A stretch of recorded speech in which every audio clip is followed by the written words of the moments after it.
Hello there. It's been a long time.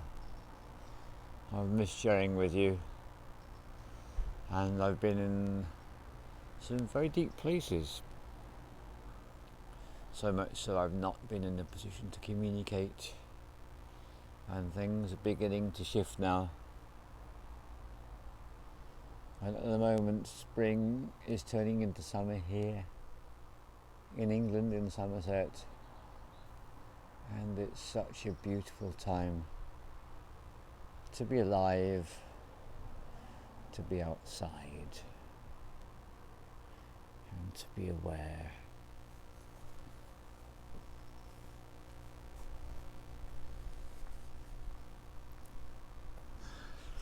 So, the retreat in February provoked in me the deepest exploration into trauma and suffering and many other subjects, and it's been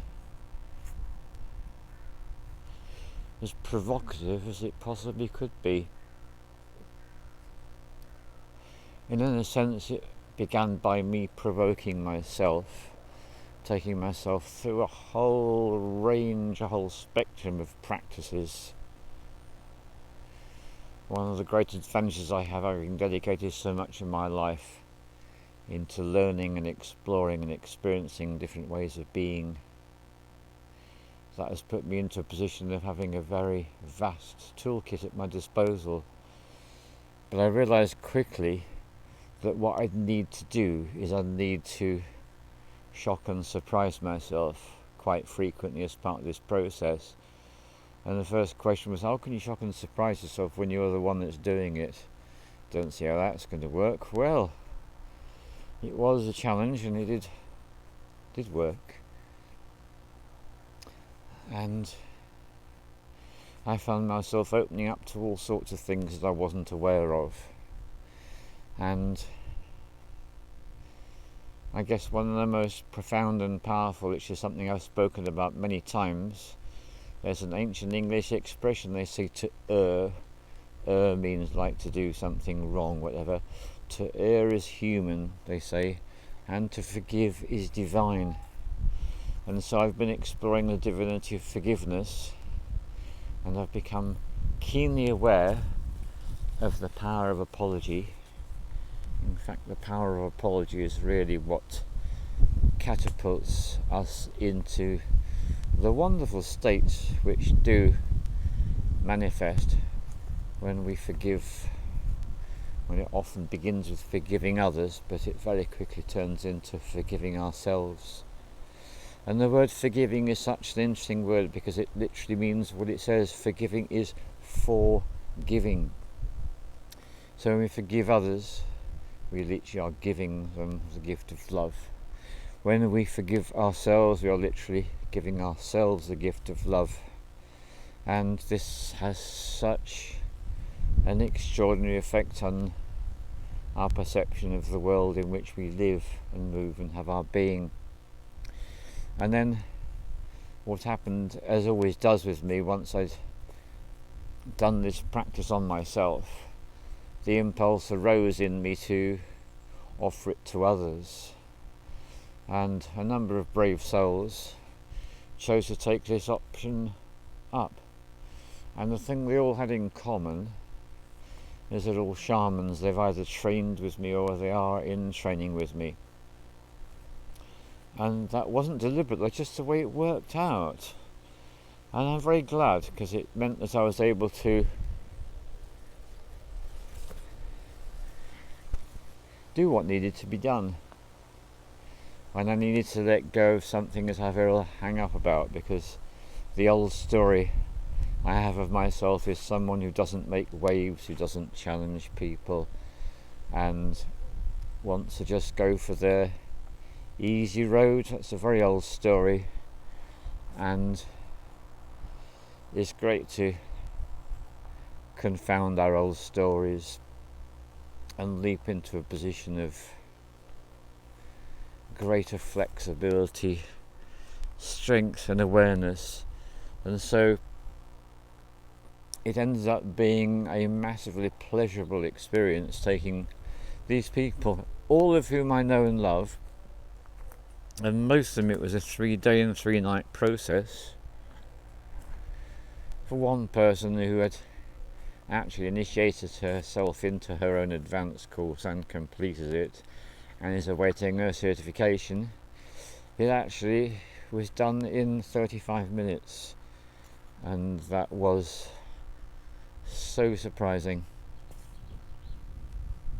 And what I'm finding is that when we are confronted with what we'd rather run a mile from, this is actually the catalyst of our greatest spiritual growth. It's a harbinger of our unfoldment into true appreciation of what is, and it renders us more powerful and empowered than we'd ever thought possible. So I'm very much in all this at the moment, and having completed that work, what I'm now in is writing a new book. So this will be my third published work. The first one's an e-book and it's called Multidimensional You. The second one, published by Bell Burr Press, is called Sex Magic, the Guide, Our Path to Liberation in a Wounded Society. And the third one, well, I won't give you its name yet because it'll probably change a few dozen times between now and when it's actually ready to be published. And I'm so drawn to the bark of the tree, the trunk of the tree, the canopy that folds around me like an umbrella, and the beautiful sounds of the birds, and the lushness of the colours. So I'm hosting another retreat. It's the last weekend in September. If you are interested, please see the email link in the description, and please do get in touch. This time we're doing a gradual schedule of prices, so the cheapest price is if you book in the month of June. There's still another 25 days left at the moment of making of this film, so if that interests you, and I will be unveiling part of the practices that I've been working with the people, so I'm very much looking forward to sharing that with you if your heart and your soul calls you to join with us on this work. And I'm in the process of setting up and creating a lot of other projects which I'll explain about in due course. And I am primarily focused now upon the writing of my book, so if it takes time before I return a person's communication, that's what it's going to be about. That's where my focus is now, on the process of the writing of the book. And this is a tree I'm particularly drawn to. Let me just show you. This is a horse chestnut tree. Now, all the other horse chestnut trees in this little park are huge, but this one is a very small size, and it's got this space in the middle, like kind of a half a cup, which just invites me to kind of settle into it and relax and just allow my weight to sink into the branches of this beautiful horse chestnut tree. So thank you very much for coming with me on this little stroll, and I acknowledge I'm not being in touch at the moment, and when I'm able to, I will be in touch again.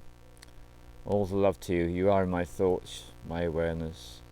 Thank you for your presence in my life.